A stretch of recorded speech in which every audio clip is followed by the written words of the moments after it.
朝鲜战争通常被美国人称为被遗忘的战争，发生在第二次世界大战和越南之间的某个地方。但唯一没有忘记朝鲜战争的交战国是中国。国会议员麦克·加拉格尔和捍卫民主阵线高级研究员亚伦·麦克莱恩与共同主持人彼得·拉夫和麦克·多兰坐下来谈论他们最近的外交事务文章：为什么美国忘记了朝鲜战争，而中国却记得朝鲜战争。Gentlemen, you guys wrote a fantastic article in Foreign Affairs called Why America Forgets and China Remembers the Korean War. It was chilling, very chilling. I actually have a slight personal relationship to the Korean War. My father served in the military during the Korean War. I am here thanks to one quirk of history. In his unit during basic training, they gave him a test. And he tested out of the unit, and they stuck him in intelligence. And his unit then went to Korea and got destroyed. So were it not for that test, I would not be here speaking to you. Wow. This is really, it's a very chilling article. And but Mike's got his mother's smarts. Let's just put that on the record. Well, I'll just add that in the present day Marine Corps, Chairman Gallagher passed that test, and I did not. Which was how our two respective careers went. Interesting. Yeah, I was in the rear with the gear in air-conditioned Connex boxes in Iraq, and poor Captain McLean was in the wilderness in Afghanistan getting shot at every day. It's so not he's Major a real Select warrior. McLean? Major Select, that Lieutenant, i.e. Captain. Okay, listen. Let's get down to the argument. Chairman, why don't you kick us off here and just give us a quick summary of your argument and why you wrote the article? Well, I think at the simplest level, our argument is that the Korean War, what is known as the Forgotten War, should not be forgotten, that there are important lessons for the present day, if for no other reason than our foremost adversary on the world stage, the Chinese Communist Party, is paying particular attention to this war. Xi Jinping routinely references it in speeches. He extols Mao's brave decision to cross the Yalu and demonstrate that by throwing one punch, 100 punches can be avoided. There is a cult of the Korean War within the CCP. Students are forced to study it. The highest grossing Chinese movie of all time is let's call it a imaginative retelling of the Battle of Chosin Reservoir. It's a movie called The Battle at Lake Changan.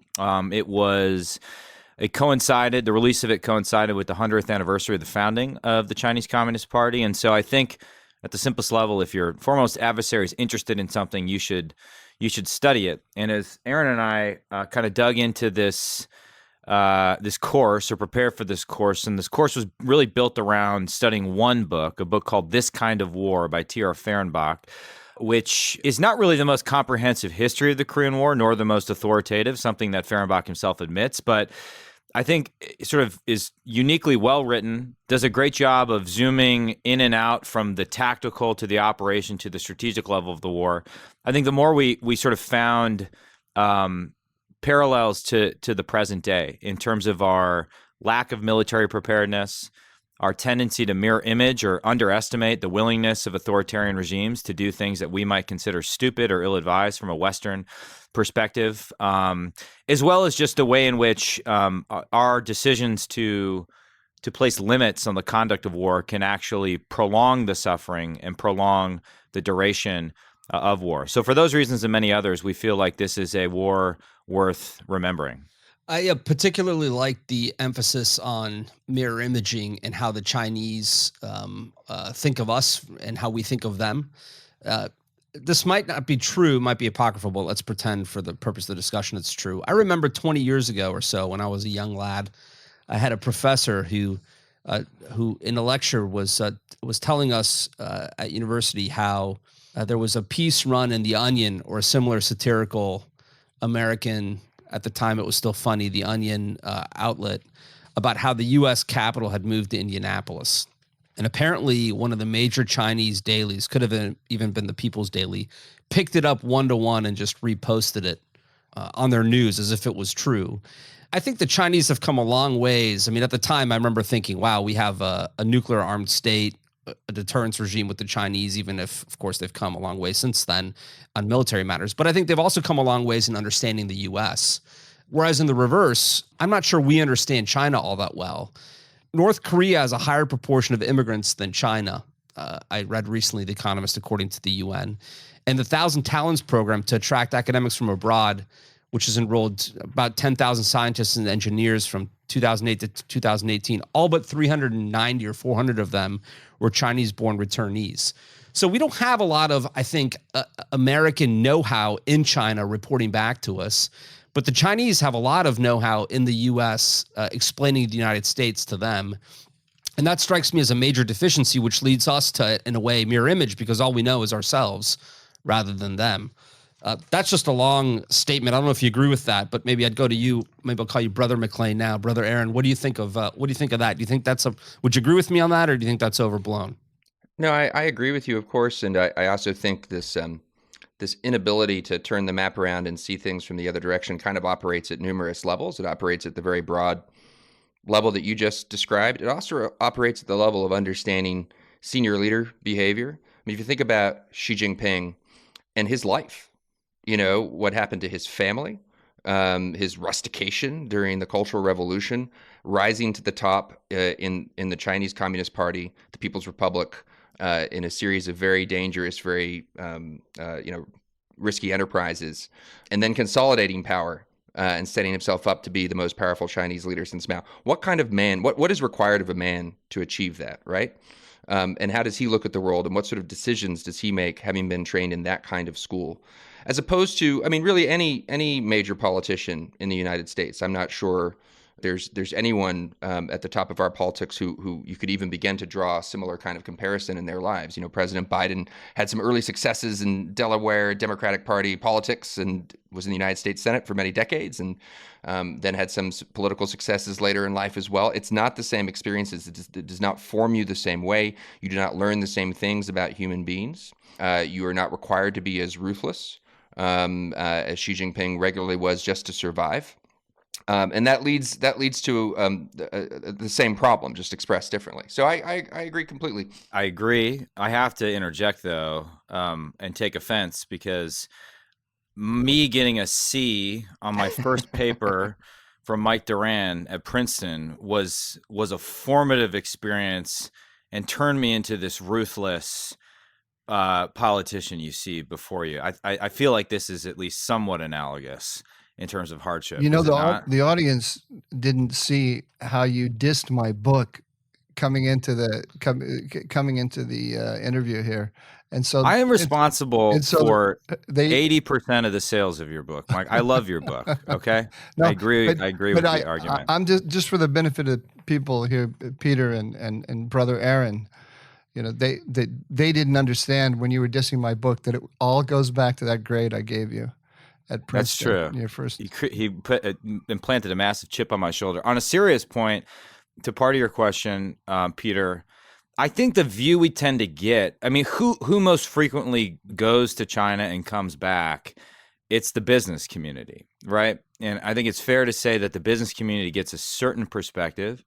That's not always the most accurate perspective, and they have enormous outsized influence on American politics.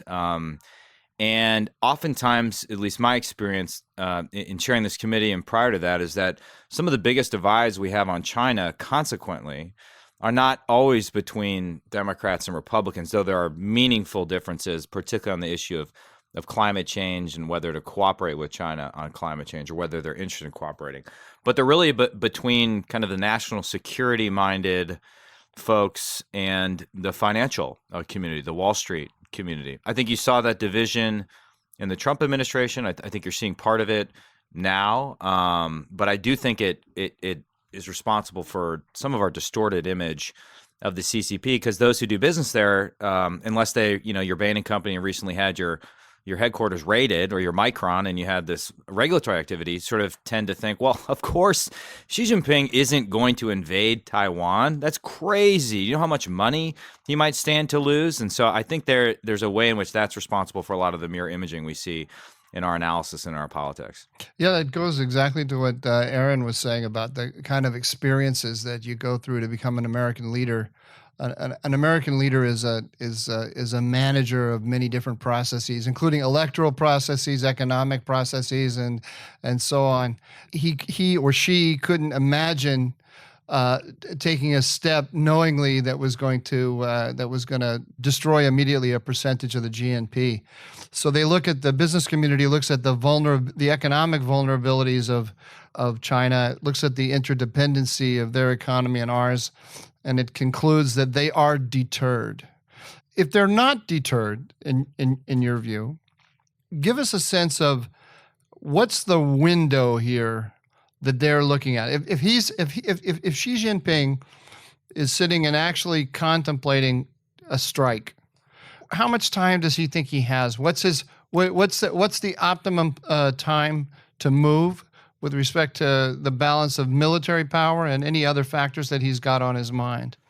Well, I guess the honest answer is we don't know. 2027 is, of course, the date he has set for his military, the PLA, to be ready to take Taiwan by force.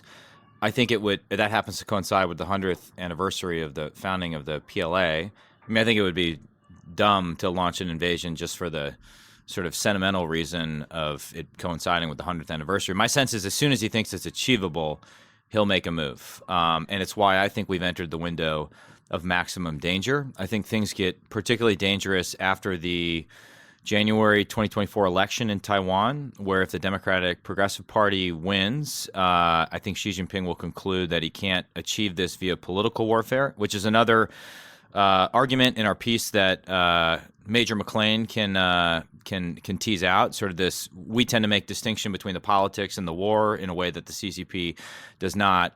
But after that, I think things will really start to heat up. We also are in a very difficult spot in terms of our conventional deterrent over the next 5 years. We have a lot of big defense bills that are coming due, Columbia-class sub. There's downward pressure on the defense budget. Our Navy has significant problems. The Biden administration's naval plan would have us bottom out at 279 ships at 2027, probably the worst time. You'd want to have a small Navy in a theater that's dominated by a lot of water. And so I just think the next 5 years are going to be a particular challenge for deterring a PLA invasion of Taiwan. But admittedly, I don't know what lurks in the black heart and mind of General Secretary Xi Jinping. Master Strategist McLean, back to you with a quick question. One thing about the Korean War, and I just happened to finish a biography of MacArthur a few weeks ago. Manchester's? Yeah, Manchester's, which is a little infuriating to read because he can write at levels that I can only aspire to in my mind, and so what a great writer! It really is something. But the amount of casualties that the Chinese took in the Korean War is just astounding. I mean, just enormous numbers pushed forward, slaughtered, reserves brought up, reserves that we didn't even know exist brought up behind those, waves after waves of deaths. There's some speculation that because of the one China or the one child policy, there might be a little bit more sensitivity to that today. I don't know if that speculation is accurate or whether or not it's off base, but the thinking, of course, being that how many people want to send their one and only child off to a war where they're killed? Although, who wants to send any child off to be killed in a war? Having said all that, do you think that any of the Chinese calculation around this has changed at all, or do you think that we still are living in the same paradigm of the 50s? Yeah, it's a great question, and I suppose I'll begin my answer by repeating something that Chairman Gallagher said about your last question, which is that we don't really know. I'm familiar with the argument that the CCP might be more sensitive to casualties because of the one-child policy. I think I've seen Edward Luttwak make that argument repeatedly. In a way, we have like a real-time test of that because he's made the same argument about Russia, a country, well into a demographic collapse that is currently losing lots of folks on the battlefield in Ukraine every day. So that's an experiment that's playing out in real time. I have not, to the extent that I've been following that conflict, detected a way in which casualty aversion is really limiting Putin's decision making, though I could be wrong about that. I fear that even if the same level of bloodthirstiness and willing to sacrifice is it's less than it was in the early 50s, it might be more certainly than the United States or a Western country could bring to bear in terms of tolerance of casualties. When you look just on this theme of political warfare and the way in which authoritarian leaders in general and the Chinese leadership in particular weave it into their battlefield thinking, the absolute nastiness of the invasion scenarios of Taiwan have got to play a role in their planning, and they've got to be thinking of ways in which they can politically mitigate or make more feasible the invasion itself. I was just in Normandy earlier this summer on a staff ride, studying Neptune and Overlord and the invasion there. And there's a fascinating map you can find online of the Normandy beaches, but the overlay of that map put on the west coast of Taiwan. The map sort of, the Western Pacific map flipped so that west is north, and it's actually pretty eerie. The Neptune overlay fits almost perfectly onto Taiwan. The distances are very similar. The width of the strait compared to the width of the English Channel, it's actually a very similar proposition, if anything, with nastier tides out in the Western Pacific. And of course, if you think back to the summer of 1944, the Allies enjoyed near total air dominance and near total maritime dominance. And what happened on the beach was still pretty rough. So I can't imagine sitting there as a PLA planner thinking about the full-blown military scenarios, which you've got all these American forces that you're staring down the barrel of that are based in Japan and elsewhere. A sort of straightforward military planning scenario, you'd go after all of those in the first moment. But if that's the case, you've got to get a bunch of guys across this strait under very, very difficult conditions, lacking all the advantages that the Allies had in 1944, all of which leads me to conclude or speculate at least that they've got to be putting serious thought into, for example, how do you delay an American entry into the war, and what risks are you willing to assume militarily in order to achieve that delay? What can you do to suppress the Taiwanese response on the beaches?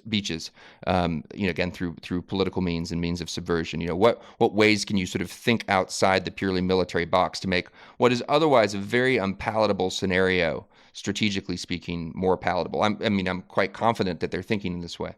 As I read your article, I was working on some lectures on the 1973 Arab-Israeli War, and maybe it's because everything these days reminds me of the Yom Kippur War, but I saw real parallels there as well, because the Israelis and the Americans, by the way, everyone assumed that the military balance between Egypt and Israel was such that the Egyptians wouldn't attack.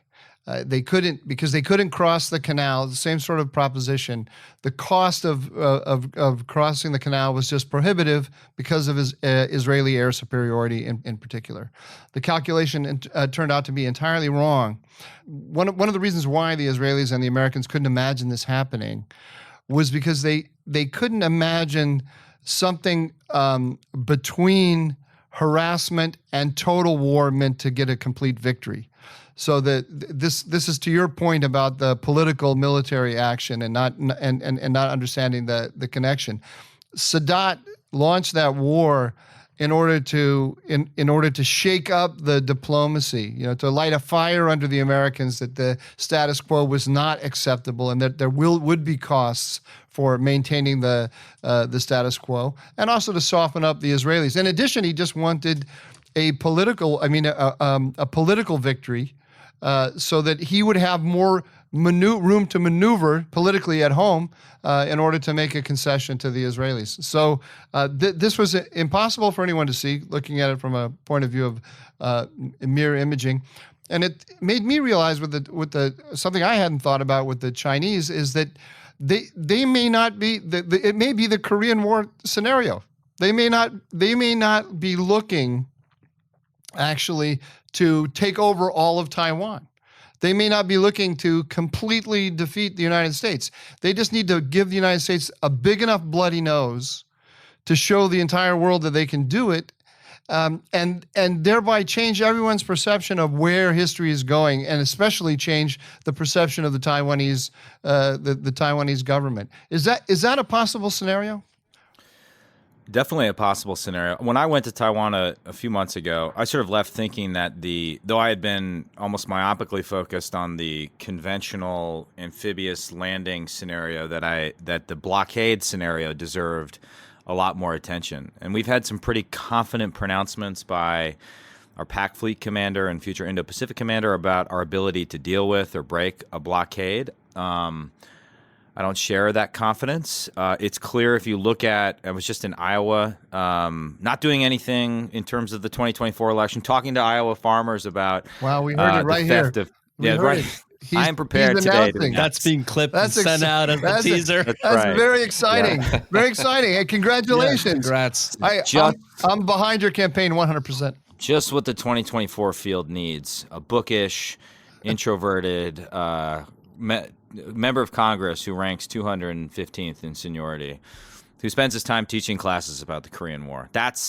I think this is the issue that voters in the Republican primary will be casting their vote on.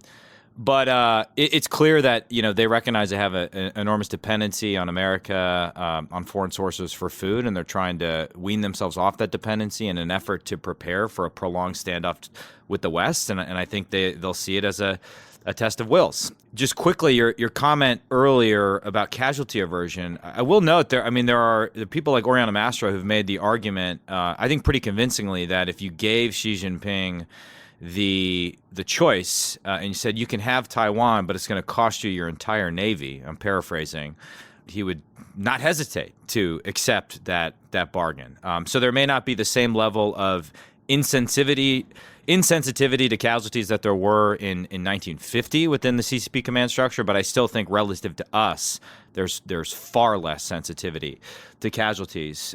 Your other comment about the Yom Kippur War, Mike, I'm just reminded of MacArthur's calculations post the Incheon landing, which was a master stroke, and really in the Manchester biography, he's pretty lavish in his praise of MacArthur at that moment, and I think MacArthur does deserve a lot of the praise. I mean, almost everybody, including the Marines who were very experienced with amphibious landing, had done it, throughout the Pacific and World War II, advised against it. There's this point in which, I forget who says it, but I think it's either the top Navy officer or top Marine there, says, the best thing I could say about Incheon is that the landing is not impossible, but everything is stacked against it, and MacArthur goes ahead with it. But then, of course, drives north of the 30th parallel afterward. There's nobody who can question his decision. But as he's meeting with Truman on Wake Island, which is this really remarkable incident, right? The President of the United States flies all the way to Wake in order to meet with MacArthur, as opposed to MacArthur going to D.C. to meet with the president. They have this sort of bizarre conference, and MacArthur assures Truman that the Chinese will not get involved. And part of his confidence is because he believes that if they cross the Yalu, he'll absolutely decimate them. Such was the advantage he felt American air power gave him, that I forget the colorful language he uses, but he basically says, I will destroy them if they come across the Yalu. But the Chinese do the simplest thing, which is when they go across, they largely move at night. And we didn't obviously have overhead satellite imagery to detect their movement at night, as well as some of the advanced ISR that we can benefit from today.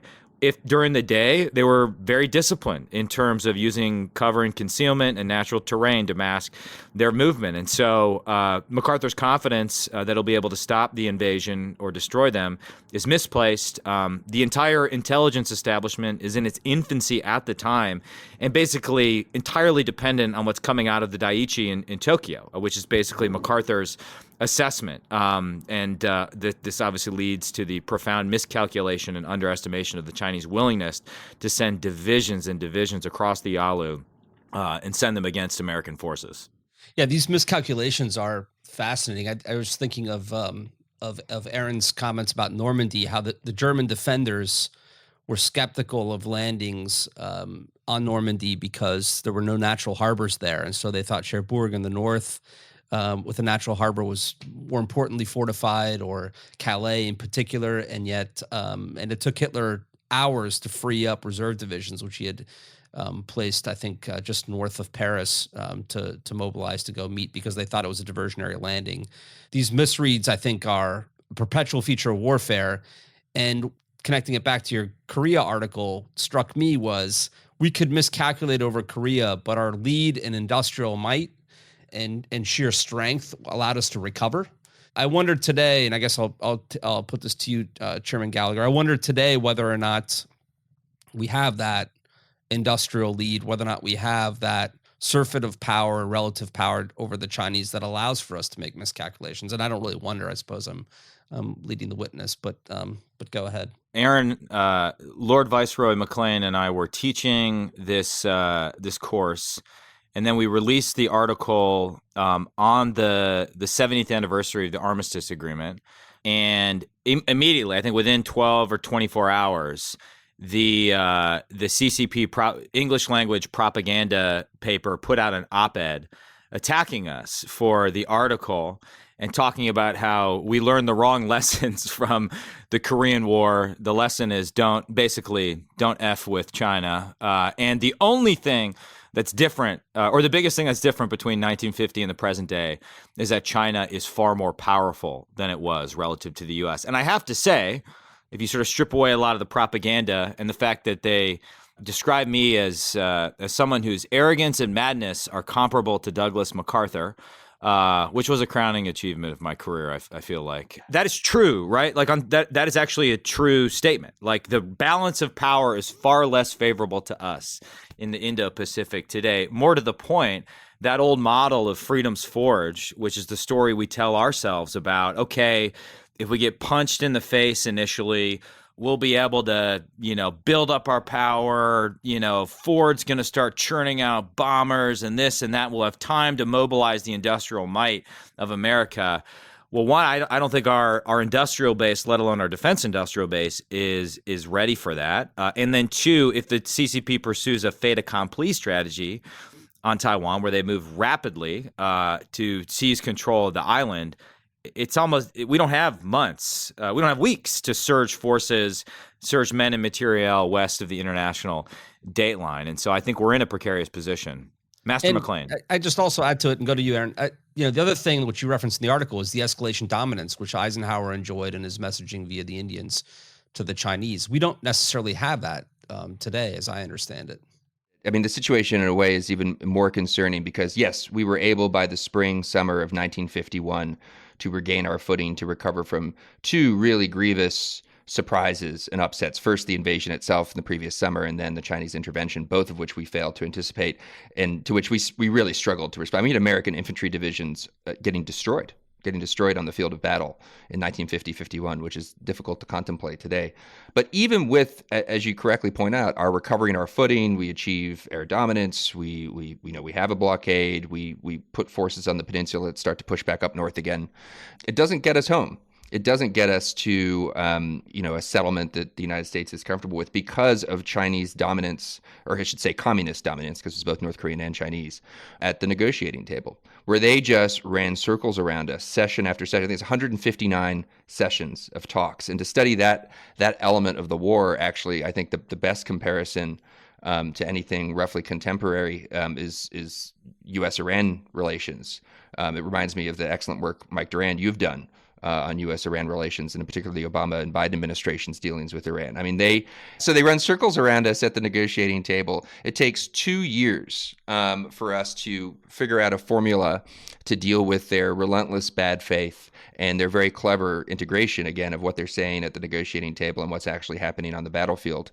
And what is it? What is that ingredient that comes to play? Well, finally, and I'm actually a little bit disappointed that the piece that we wrote in Foreign Affairs hasn't generated as much controversy in the United States as I hoped it would, because we make an argument towards the end of the piece, and I blame it on the fact that it is towards the end of the piece. The CCP actually read all the way to the end.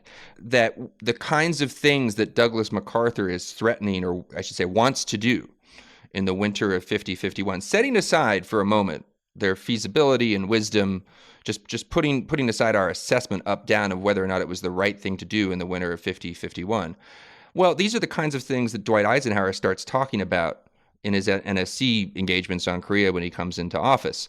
Dwight Eisenhower campaigns on the Korean War being a quote-unquote crusade. He is Dwight Eisenhower. He is not Harry Truman, which is itself an important part of the scenario. I mean, this is the supervisor of America's victory in Europe, who brings with him that reputation, right? So all of these things change the balance fundamentally on the American, or I should say UN side of the equation, and ultimately lead to an armistice agreement or a ceasefire that is no better at all than what was possible in the summer of 1951, and in some ways less than what could have been achieved militarily through 1951. So that's just to say, yes, we certainly are in I'll say this, we were in a less strong position vis-a-vis escalation dominance with respect to China than we were in the early 1950s.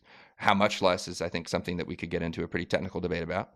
But we still, I think, we still have the same disadvantage in our level of sophistication and nuance with which we approach political warfare. Nothing has changed there. They had the advantage then. I think they have the advantage now. I'm amazed. I was amazed when I worked in government at the lack of connection between what the State Department does and what our military does, but also just the way we think about these things. We think about warfare and peace and pressure as separate and sequential stages of conflict, and we don't think about using the. I should say. I mean, there are exceptions. We sometimes we get our act together, but we're not set up fundamentally to think that way. Whereas for the communists, it's in their blood. So we're not going to be able to, all the decisions that have been made to deindustrialize America, those are long past. We're not going to be able to turn that around anytime soon, if ever. The military, the weapon systems that we're going to have available to us, we're not going to be able to change that anytime soon, I don't think. You could correct me if I'm wrong on that. So we have what we have right now for the next, 3 or 4 years. What steps can we take in the current circumstances to deter the Chinese? Do we have any kind of 4-star assets that we can bring to bear that we're not bringing to bear right now? Well, I think it all starts from an understanding that, while soft power can help, ultimately hard power deters, right? And this is why I've been so critical about the Biden administration's defense strategy, the cornerstone of which is this concept of integrated deterrence. The idea is that you can somehow, by better integrating diplomacy and economics into your deterrent strategy, you can enhance deterrence even as you sort of cut conventional hard power. I think when it comes to Xi Jinping's calculus, I'm pretty confident that the thing that gives us the most bang for our buck in terms of deterrence is to have ships, planes, bombs, long-range precision fires that could make his life a living hell if he tries to invade Taiwan. Put differently, and again to channel Professor Mastro, if you want to actually signal to Xi that invading Taiwan would be a bad idea, then make it so. Put in place a deterrence by denial posture that would make it very, very difficult to achieve his objective. Second thing I would say is that we are no longer Hold on, bound. I'm sorry to interrupt you, but for those of us who aren't up on all of the details of the theater, can you just give us a little bit of sense of what does a deterrence by denial posture look like? It starts, I think about it in terms of concentric rings of fire, the first of which is on Taiwan itself, moving heaven and earth to arm the Taiwans with anti-ship missiles in particular and smart mines. We have harpoons that they've purchased that aren't going to be delivered until 2027.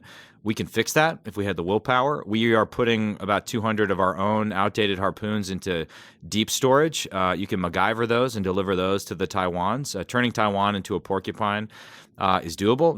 It's not easy, but it's doable, and that's sort of the first inner ring.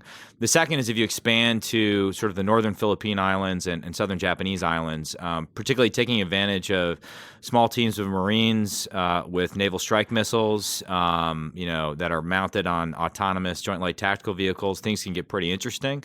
We're no longer bound by the Intermediate Nuclear Forces Treaty, so we can have ground-launched intermediate range missiles throughout the theater.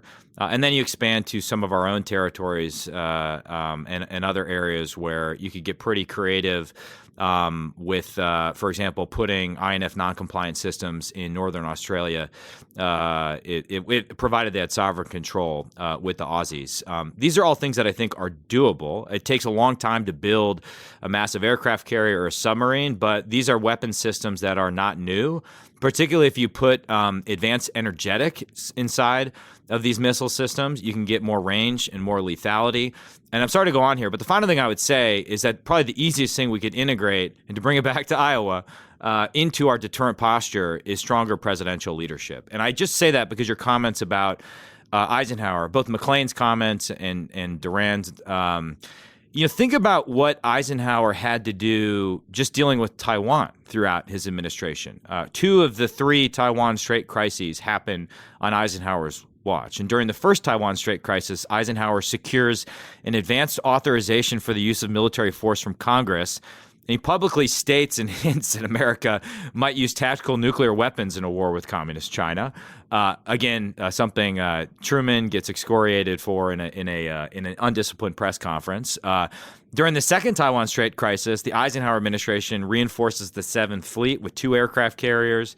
They deploy an additional squadron of Air Force fighter jets to the Pacific. They put Matador cruise missiles on Taiwan. Even during the third Taiwan Strait crisis, in the Clinton administration, he sails a carrier battle group through the strait. It was the biggest show of military force since the Vietnam War.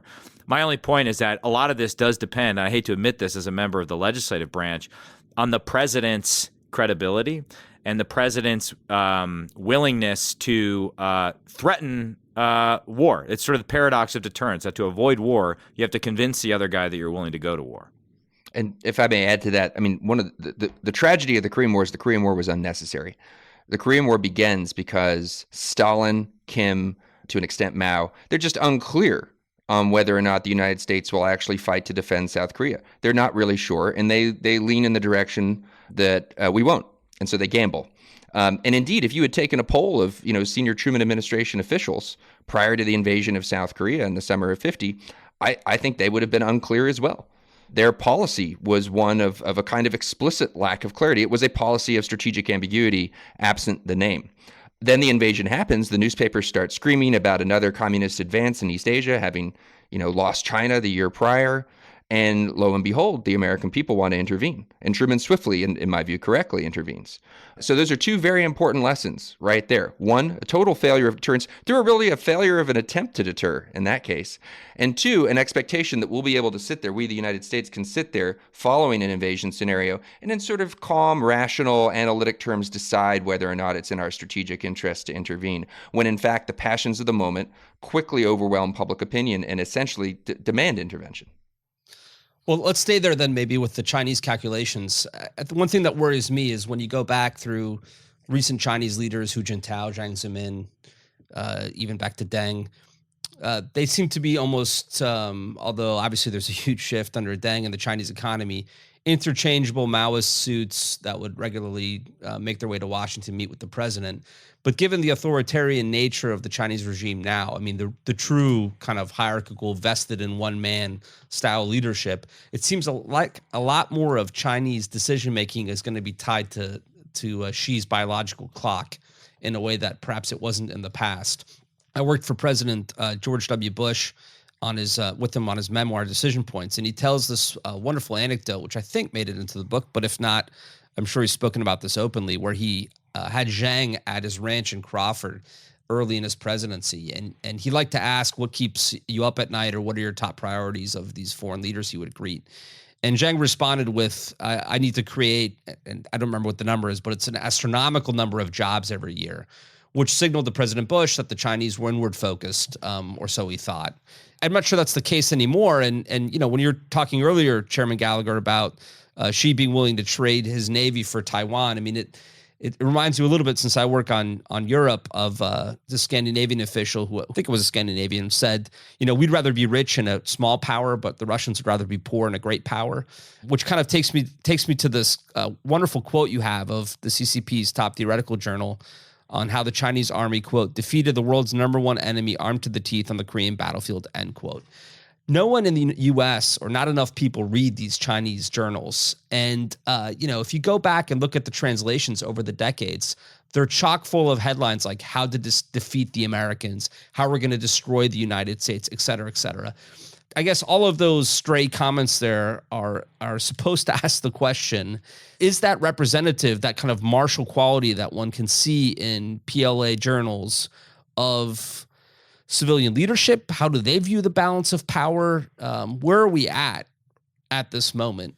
Well, maybe I'll say two things that may be a little bit contradictory. I mean, one of my core working hypotheses is that this is like a lot of the aggression we're seeing is not just a Xi Jinping thing. It's a CCP thing, and it predates him actually. I mean, historians will argue when the new Cold War began, just as historians continue to argue when the old Cold War began. But perhaps it dates back to May of 2009 when Hu Jintao resuscitated the 9-dash line and announced China's indisputable sovereignty over the islands in the South China Sea and the adjacent waters, and began this kind of unparalleled project of systematic island building and militarization designed to enforce those claims. Now, Xi Jinping has intensified all of this.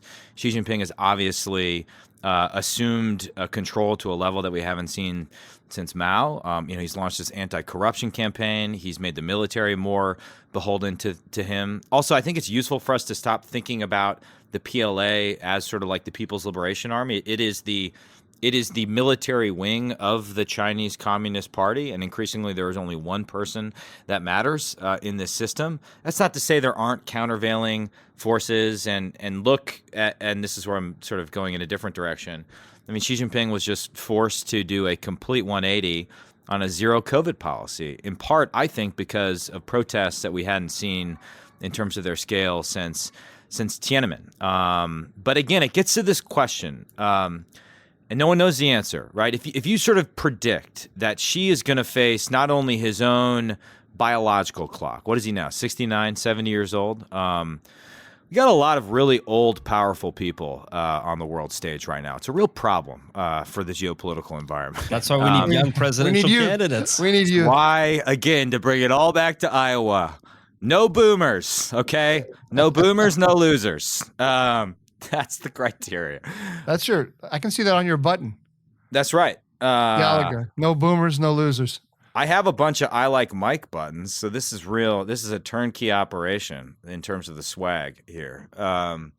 So if you project that he has demographic headwinds, which are severe economic headwinds, the question is, does it make him more risk averse or risk acceptant over the next few years? I think it makes him more risk acceptant. But again, it's a working hypothesis. I can't confidently predict, nor do I claim to be an expert on all of the intrigue in the CCP or whether there are any other leaders who could potentially stand up to Xi. I don't see it. It's not to say it doesn't exist. It's hard to get an accurate assessment of what's happening in the Politburo Standing Committee, but I see the risks of war increasing in the short term.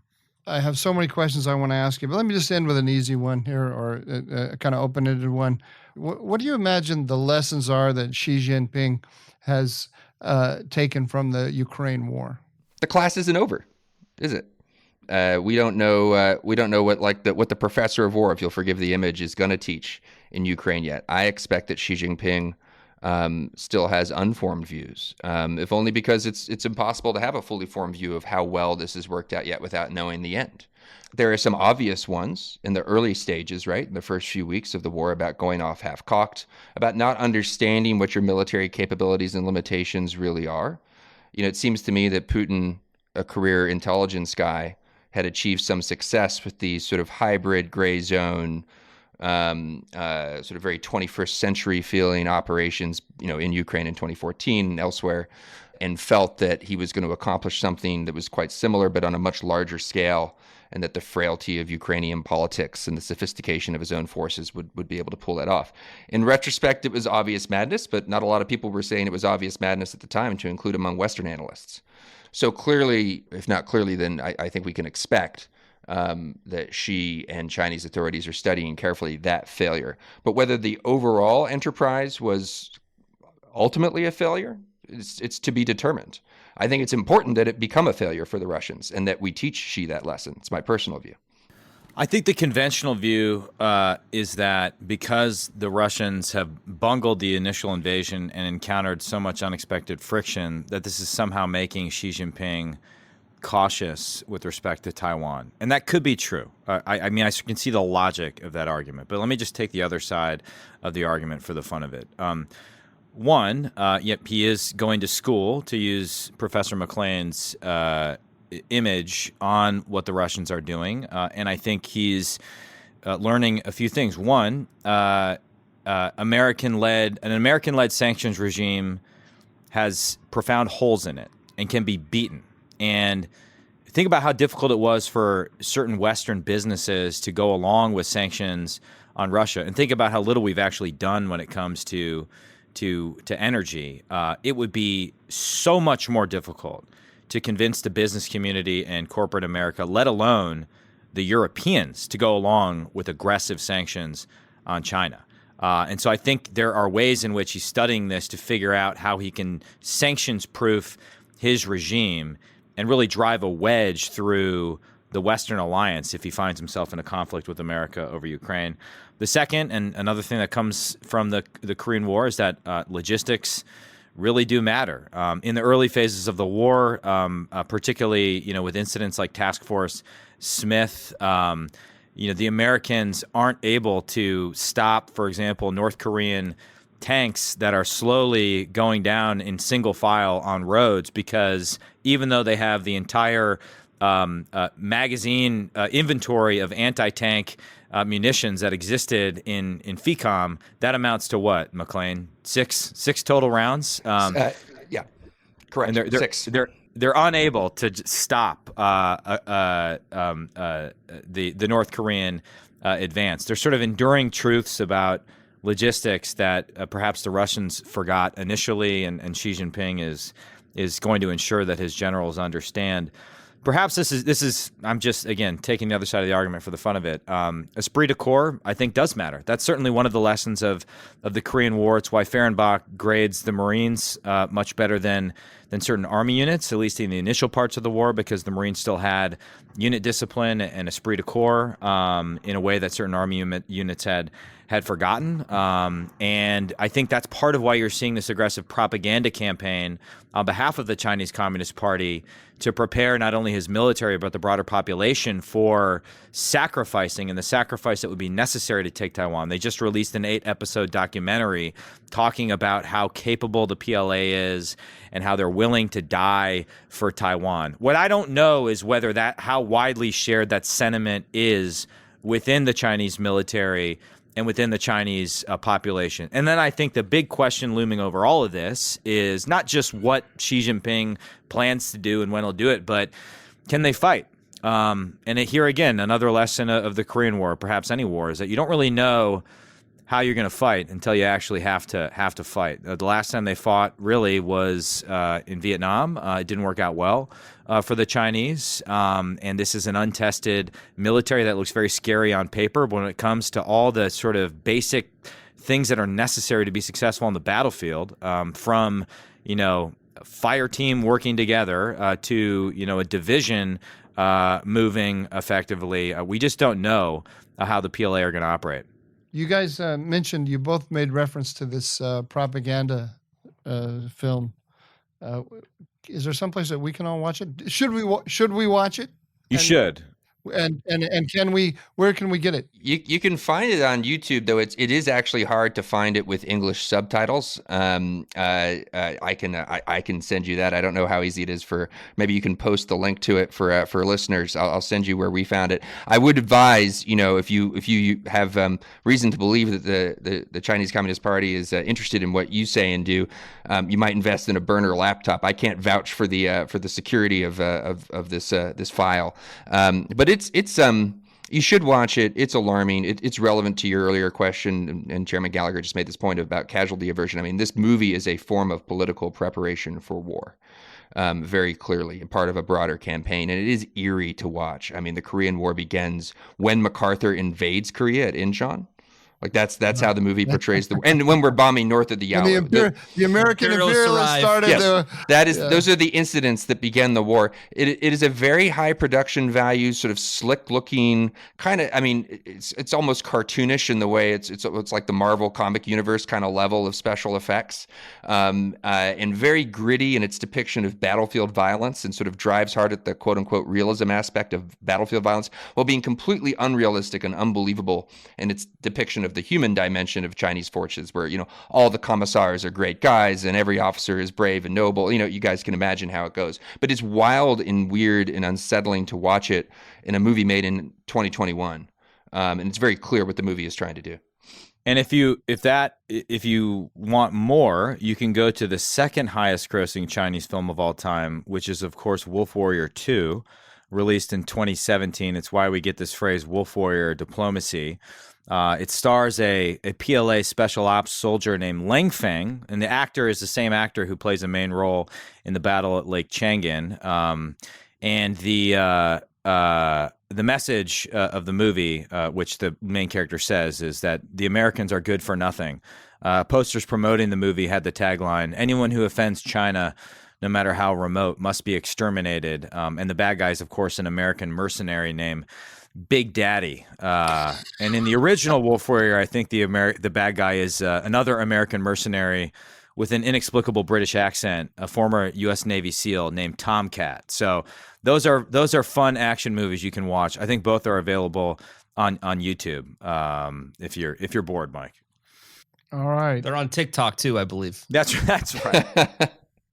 Okay.